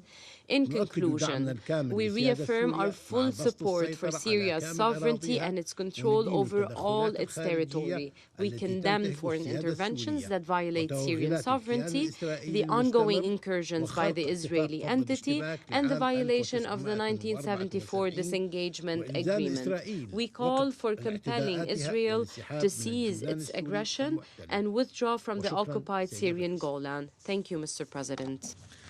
I thank the representative of Iraq for the statement, and I give the floor to the representative of Turkey. Thank you, Mr. President. We also thank Deputy Special Envoy Mr. Cordon, Director Dalton, and Mr. Reid for their comprehensive briefings. Mr. President, since the beginning of the year, we have witnessed a significant and rapid shift in the dynamics on the ground in Syria. Developments across the security, political, and economic tracks point to a new and more promising trajectory. The prospects for preserving Syria's unity and territorial integrity are today considerably stronger. This positive momentum deserves the continued and unconditional support of the region and the wider international community. We have all seen that various segments of the Syrian society have made it clear that they will no longer tolerate actions of the so-called SDF. Recent developments have also demonstrated the level of public support enjoyed by the Syrian government, as well as the enhanced capabilities it has developed. Turkey will continue to support the ceasefire and the full integration process envisaged in recent agreements in a manner that reinforces Syria's territorial integrity and unity, while also accommodating our legitimate national security concerns.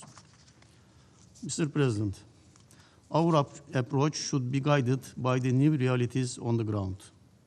The consolidation by the Syrian government of the country's territorial integrity and unity will strengthen the state structure and enhance its capacity to fulfill its responsibilities as a constructive member of the international community, including with regard to detention facilities and camps, holding Daesh fighters and their family members, among other pressing issues. In this regard, it is essential that the international community act in full respect of the principle of one army, one state, and one Syria. Syrian government stands as the sole legitimate partner in our efforts to counter Daesh and other terrorist groups in the country. We have observed improved capability and operational efficiency of the Syrian government forces, increased domestic operations against Daesh cells carried out in cooperation with the global coalition, and the capture of high-ranking Daesh figures stand as a clear evidence of this progress. Efforts to portray the SDF as an indispensable and self-sacrificing actor in the fight against Daesh would amount to an overestimation of its pretentious role. It should not be forgotten that the SDF withdrew its guards from camps and detention centers without prior notice, leaving those facilities unsupervised, and freed some Daesh elements who were subsequently recaptured by the government forces. The CART, the main bargaining chip of detention centers, is being taken away from SDF with ongoing transfers of inmates to Iraq. We remain ready to support the Syrian government in securing camps and detention centers. We believe that there is now a solid opportunity to enhance cooperation with the Syrian government on the security front. Turkey is playing its part in contributing to efforts aimed at building a professional and unified security system in Syria. At the same time, it remains essential to contain any destabilizing impact of Israeli aggression at this critical juncture. We hope that the joint mechanism agreed upon with the mediation of the United States to address all issues between Syria and Israel will help bring an end to Israel's encroachments. Mr. President, it is time for Syria's resources to be directed toward advancing the prosperity and well-being of all segments of the Syrian people.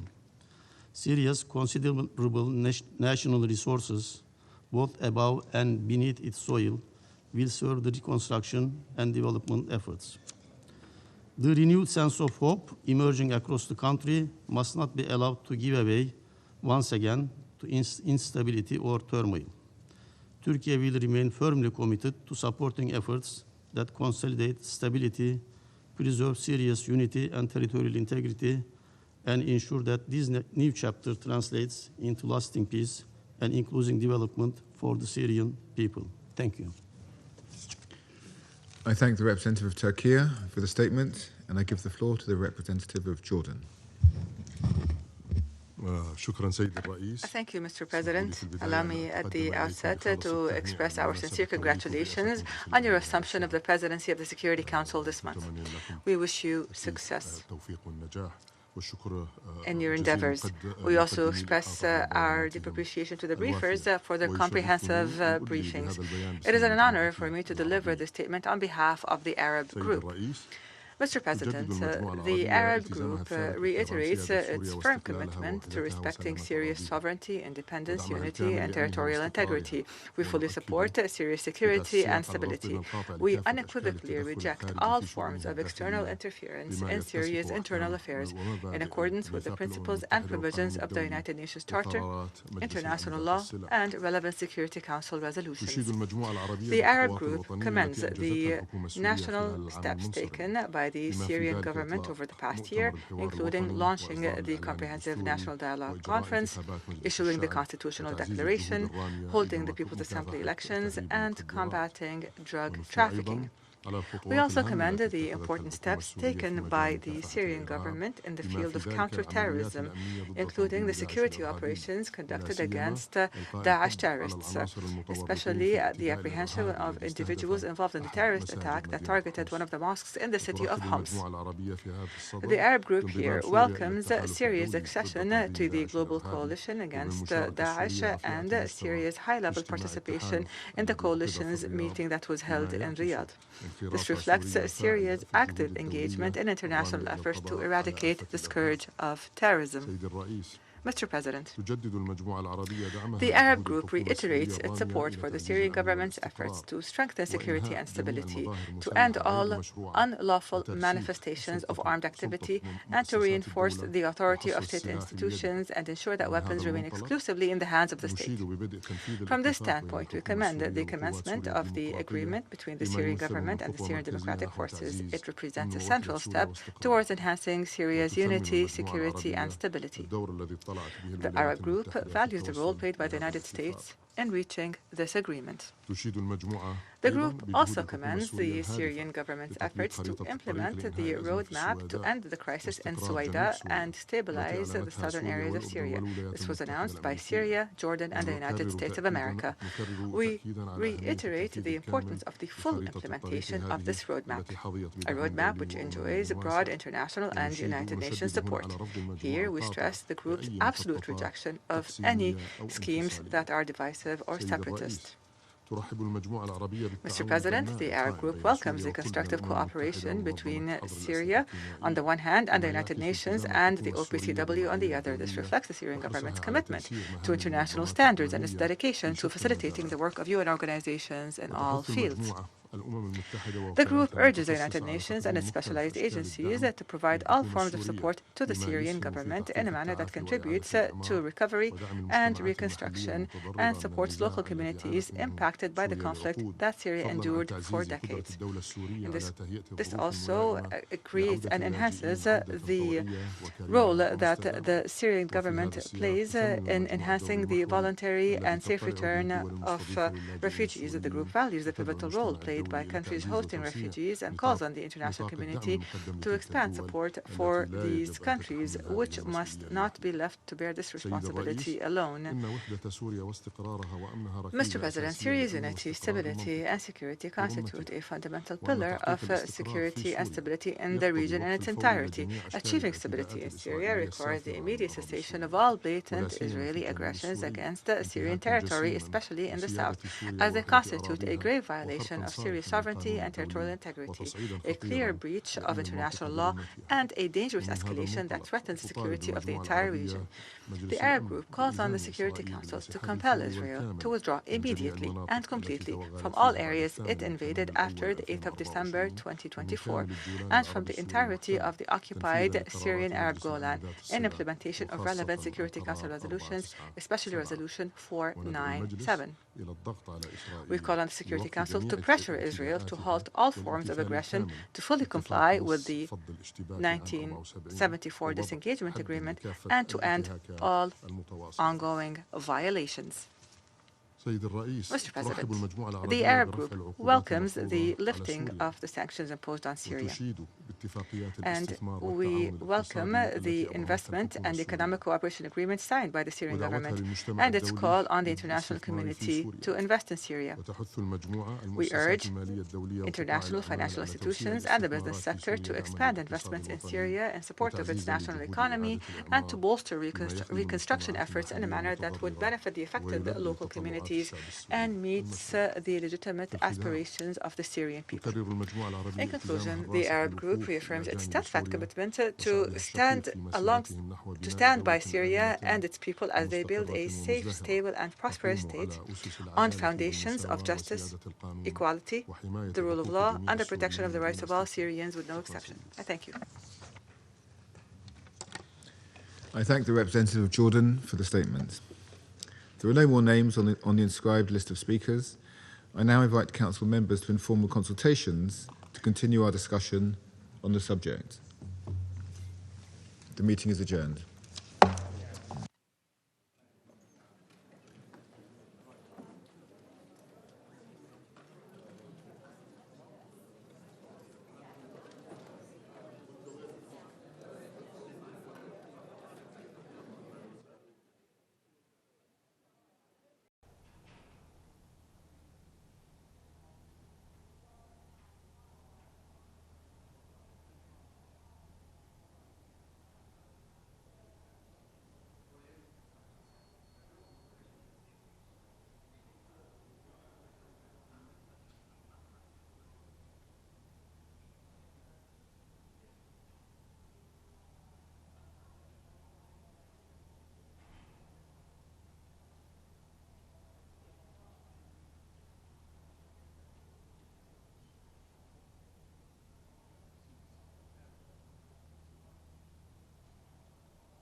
Good afternoon, colleagues. I have the pleasure of delivering the statement and holding this stakeout as part of the mission's effort in engaging with all of you here and answering any questions that you may have. As Syria reopens the world to the world, it's also key that we reopen to the press corps here. There are two main points that I will focus on today. As you've seen, the Security Council adopted last evening a press statement on Syria. All council members unanimously affirmed in their statement their commitment to the unity, sovereignty, territorial integrity of Syria, as well as their support for the Syrian government. And there were a series of welcomes in there, including the welcome for their efforts in counterterrorism, its immediate and decisive action to secure and manage prisons that contain elements of the terrorist organization Daesh, the camps that includes families, women, and children associated with those elements. And the statement also welcomed the implementation of the integration agreement and the extension of the Syrian government control over all its territory. It further welcomed the decree number 13 by His Excellency President Ahmed al-Shara in a separate context to guarantee the rights of the Syrian Kurds after decades of injustice, deprivation, and marginalization.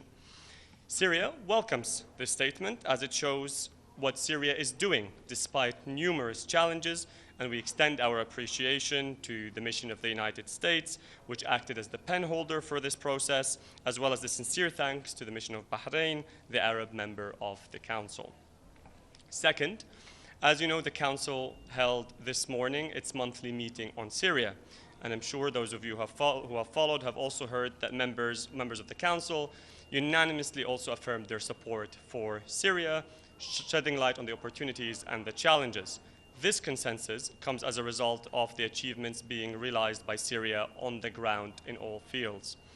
As you heard in my statement today, I wanted to highlight some achievements, including those when it comes to security and the stability, the implementation of the integration agreement with the SDF, the signing of economic agreements with multiple countries, the opening of the book fair, of the International Book Fair of Damascus, our work on combating drugs and terrorism, and the collaboration with the United States. All steps that the Syrian government have started to undertake to really build a Syria that is worthy for its people.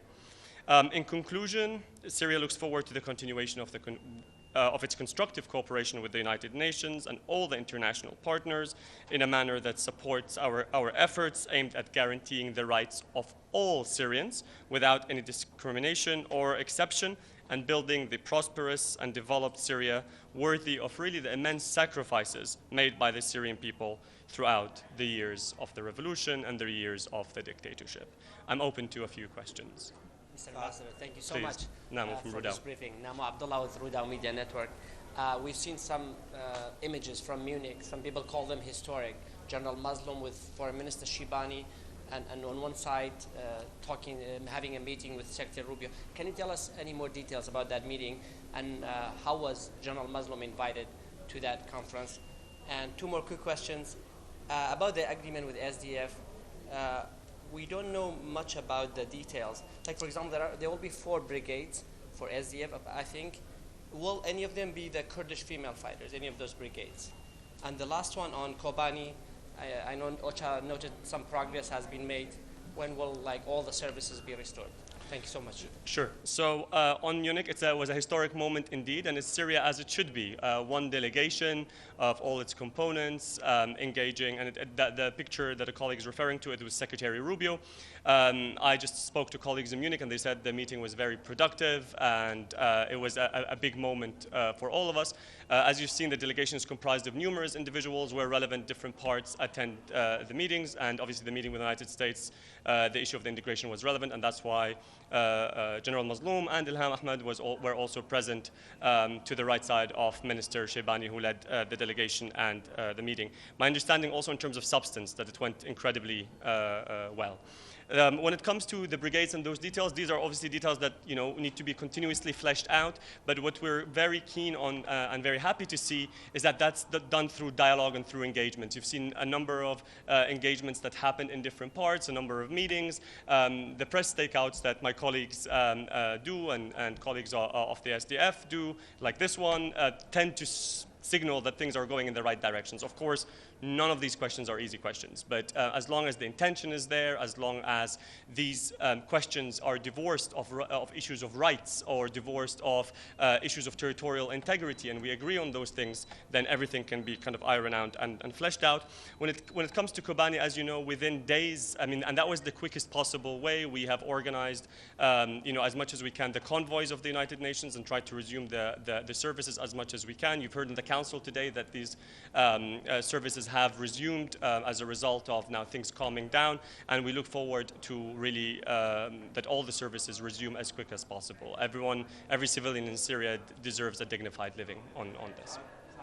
تفضل. ممكن باللغة العربية نعرف موقف الحكومة السورية تماما بالنسبة للوضع في السويداء، ولكن هل هناك أي تحرك دبلوماسي أو أي تطورات على المستوى الدبلوماسي لحل الوضع في السويداء؟ I'll answer the question in English if that's okay. So the question is on Sweda. As you've said, the government's position has been absolutely clear. We had a roadmap that was referred to by the Arab group today, which included elements of accountability for any crimes that were committed, issues when it comes to the detainees and the missing. So these are all things we want to address.